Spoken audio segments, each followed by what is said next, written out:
మేమైతే కూరగాయలకు వెళ్ళొచ్చేసిన తర్వాత టిఫిన్స్ కోసం ఇడ్లీ పెట్టి తీసుకొద్దాం అనుకున్నాము. అయితే మర్చిపోయి ఎదురుకొచ్చేసాము. అయితే ఇంటికి వచ్చాక ఈ పాస్తా అయితే ఉడకబెట్టాను. దానికి కావాల్సినవన్నీ కట్ చేసుకున్నాం కొంచెం. ఇప్పుడైతే పాస్తా అయితే టిఫిన్స్ కింద వేసుకుంటున్నాం. పాస్తా అయితే రెడీ చేశాను కదండి. అది కొంచెం తాలింపు వేసి ఉల్లిపాయలు వేసాను, కొంచెం టమాటాలు, ఉప్పు, కారం, పసుపు వేసాను. అదైతే రెడీ అవుతుంది. ఇదిగోండి పాస్తా అయితే వేసుకుంటున్నాను. పాస్తా అయితే వేసాను.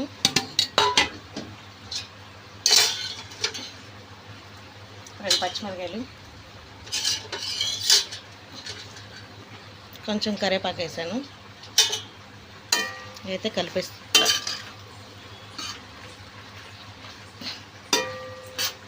ఇంక ఇదైతే రెడీ అయిపోయినట్టేనండి. అయిపోయింది.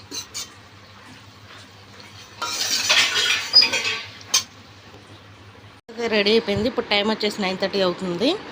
ఇంక ఇది తినేసేసి